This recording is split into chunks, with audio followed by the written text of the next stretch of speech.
जो upon N F कर देते हैं ना, यहाँ यहाँ इसके लिए एन एफ हो सकता है कि एन यहाँ 2 हो, बट आपको एन यहाँ देखना, क्योंकि अलग अलग रिएक्शन के लिए अलग अलग इलेक्ट्रॉन्स उसको सेटिस्फाइड करेंगे ना। ठीक है, तो यहाँ एन रखना है log QC। तो यहाँ log QC की वैल्यू क्या होगी, प्रोडक्ट अपॉन रिएक्टेंट। तो प्रोडक्ट हमारा Mg2 प्लस है और ये Ag प्लस है। तो यहाँ से जैसे आप इसकी वैल्यू रखोगे प्रोडक्ट अपॉन रिएक्टेंट की लॉग की वैल्यू निकाल देना है, बट आपको ये सेल मिल जाएगा। नेक्स्ट एग्जाम्पल की बात करते हैं। एग्जाम्पल नंबर 2 ये कह रहा है कि अगर आपको इनोड सेल गिवन है, इक्विलिब्रियम कांस्टेंट निकालना है। तो इक्विलिब्रियम कांस्टेंट डायरेक्टली कब होता है, जब इक्विलिब्रियम होता है तभी निकाला जाता है। तो इक्विलिब्रियम की केस में क्या होता है, डेल्टा जो जी होता है वो 0 हो जाता है, डेल्टा जी 0। तो ई सेल भी 0 हो जाएगा ना, ई सेल भी 0 हो जाता है। तो ई सेल 0 हो जाता है, तो ये रिलेशन बनता है आपकी है। तो यहाँ से लॉग केसी की वैल्यू निकाल दोगे आसानी से। टू ई नॉट सेल गिवन है तो लॉग केसी वैल्यू ई आ जाएगी। ठीक है, नेक्स्ट एग्जाम्पल की बात करते हैं। एग्जाम्पल नंबर है हमारा 3rd। तो 3rd बहुत सिंपल एग्जाम्पल है। द ई नोट सेल आपको गिवन है। ठीक है, कैलकुलेट क्या निकालना, डेल्टा जी नोट। ई हमारा रिलेशन होता है एन एफ, एन यहाँ 2 हो जाएगा, एफ फैराडे रखना है, ई नोट सेल आ जाएगा, खत्म। एग्जाम्पल नंबर 4 की बात करते हैं। इसमें क्या देखो, एक कंडक्टिविटी की रेजिस्टेंस आपको गिवन है। एक मोलर सॉल्यूशन है जिसकी मोलरिटी के है और उसकी कंडक्टिविटी की रेजिस्टेंस आपको 100 ओम गिवन है। अगर रेजिस्टेंस उसी सेल का, तो सेल कांस्टेंट सेम होगा। सेल कांस्टेंट इसकी उसी रेजिस्टेंस की जब उसका मोलरिटी ये है तब उसकी रेजिस्टेंस 520 ओम है। और फिर आगे ये कह रहा है कि आपको कंडक्टिविटी बताना है और मोलर कंडक्टिविटी बताना है जब हमने ये वाला लिक्विड रखा होगा तब उसकी। ठीक है, तो कंडक्टिविटी आपको गिवन है, जब इसकी कंडक्टिविटी आपको गिवन है, उसकी कंडक्टिविटी भी गिवन है और कंसंट्रेशन भी गिवन है, रेजिस्टेंस भी गिवन है। तो यहाँ से आप सेल कांस्टेंट नहीं निकाल सकते। सेल कांस्टेंट अगर निकल आया, वही सेल कांस्टेंट जब हम दूसरे के लिए बात करेंगे, जब ये कंसंट्रेशन लेंगे तो उसकी हम कंडक्टिविटी नहीं निकाल देंगे, कंडक्टिविटी तब निकाल देंगे। तो देखो हमने पहले यही करा, देखो सेल कांस्टेंट निकाला यहाँ से, जी यहाँ से सॉल्व सेल कांस्टेंट आया। ठीक है, जैसे सॉल्व सेल कांस्टेंट आया है तो फिर हमने सेल कांस्टेंट का यूज करते हुए दूसरे के लिए हमने कंडक्टिविटी निकाली। देखो सेल कांस्टेंट अपॉन रेजिस्टेंस। ठीक है, तो वहाँ से आप कंडक्टिविटी निकल आई। मोलर कंडक्टिविटी क्या होता है, कंडक्टिविटी पर मोलर, तो कंडक्टिविटी आ गई, मोलर कंडक्टिविटी आ गई, दैट्स है। ठीक है, हाँ कॉलम। तो देखो ये मोलरिटी मतलब कंसंट्रेशन गिवन है NaOH का। ठीक है, डायमीटर लेंथ मतलब लेंथ आपको गिवन है और डायमीटर गिवन है। और डायमीटर का मतलब क्या होता है कि उसकी एरिया निकालने में मदद करेगा। तो उसकी मुझे सेल कांस्टेंट गिवन हो गया और उसका रेजिस्टेंस भी गिवन है आपको। तो रेजिस्टेंस मोलरिटी, मोलर भी गिवन है, मोलरिटी कैलकुलेट इट्स रेजिस्टिविटी।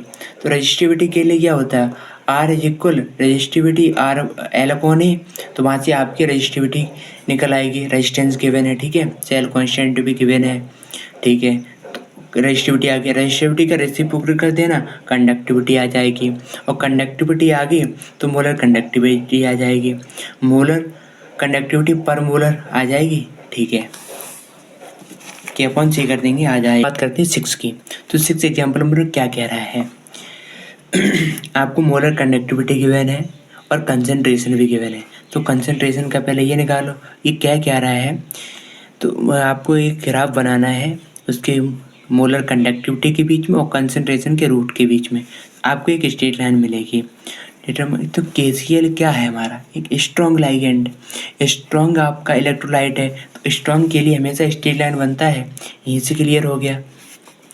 ठीक है, आपको कुछ नहीं करना, उसका रूट निकाल लेना कंसंट्रेशन का, ए plot of AM conductivity, molar conductivity ये निकल आएगा।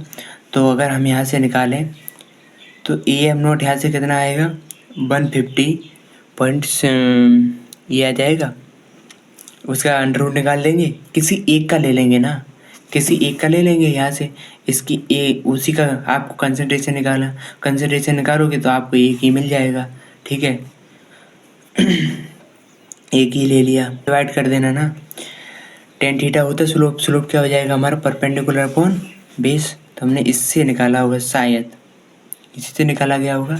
हमने इसकी वैल्यू रखी और इसकी वैल्यू निकाली, रखोगे तो आपको क्या मिल जाएगा, आपका स्लोप मिल जाएगा। तो ये आपको एग्जाम्पल नंबर 7 की बात करते हैं। इसमें लिमिटिंग मोलर कंडक्टिविटी निकालनी है इसके लिए और इसके लिए। तो यार इसको तोड़ना आना चाहिए। कैसे तोड़ना आना चाहिए, तो कोलराइज लॉ सिंपल हो जाता है। इसको कैसे तोड़ सकते हो, ऐसे। इससे आपको टेबल पीछे से दे रखी है, ये देखो टेबल है ना, ऐसे H प्लस की, Na+ की, K+ की, सी है। ये क्वेश्चंस में गिवन होगी यार टेबल, ठीक है, वहाँ से आप निकाल सकते हो। तो कोलराइज लॉ का यूज करते हुए उसको तोड़ो और उसके अलग अलग लिख के निकाल दो। अगर आपको ये पूछे NaCl, HCl, N सबकी दे रखी है, आपको क्या निकालना है, HAC। पहले इन सबको तोड़ दो, तोड़ने के बाद रिएक्शन ऐसे कैलकुलेट करो ताकि सब मिल जाए इकट्ठा होके, ठीक है। तो HAC ऐसे मिलेगा कि HCl बन जाएगा, NaCl बन जाएगा, एक बन जाएगा NaCl, एक बन जाएगा हमारा NaC, तो NaC एक बन जाएगा हमारा HAC, ठीक, कैंसिल आउट कर देंगे। ऐसे आपको तोड़ देना है। उसको कैसे लिखना है ताकि ये आपका प्रोडक्ट तैयार हो जाए। जैसे आप फिर आपको कैलकुलेशन में आसानी हो जाएगी। तो ये हमारा एक प्रोडक्ट बना, हमने बाकी वैल्यू रखी, आपको ये मिल जाएगा, ठीक है। कुछ नेक्स्ट एग्जांपल की बात करती हैं। द कंडक्टिविटी ये आपको दे रखी है, ठीक है, और मोलर मतलब कंसंट्रेशन भी गिवन है और कंडक्टिव भी गिवन है। तो यहाँ से आपकी ये नहीं आ जाएगी AM मोलर कंडक्टिविटी, और लिमिटिंग मोलर कंडक्टिविटी गिवन है, तो यहाँ से अल्फा आ जाएगा। तो ये देखो इट्स डिसोसिएशन कांस्टेंट पूछा है, तो डिग्री ऑफ डिसोसिएशन आ गया। जैसे डिग्री ऑफ डिसोसिएशन आई तो हम यहाँ से आपको डिसोसिएशन कांस्टेंट भी निकाल सकते हो, ठीक है, C अल्फा स्क्वायर 1 - अल्फा करके, ठीक है। और एग्जाम्पल नंबर बात करते हैं 10। तो एग्जाम्पल नंबर 10 क्या कह रहा है, a solution copper sulphate is electrolysed for 10 minutes with a current. आपको कुछ नहीं करना है, यूनिटरी मेथड का यूज करना है। देखो कॉपर सल्फेट का निकालना है, तो कॉपर इलेक्ट्रॉन ही ये 2 फैराडे होता है, तो 1 मोल ऑफ कॉपर डिसोसिएट होगा जब आपको 2 फैराडेज का नीड पड़ेगी, तब 2 फैराडेज का यूज करोगे तो 1 मोल ऑफ कॉपर डिसोसिएट हो पाएगा। एक कॉपर डिसोसिएट होने के लिए इतना चार्ज चाहिए 2 फैराडेज का, और मुझे चार्ज देखो कितना दे रखा है,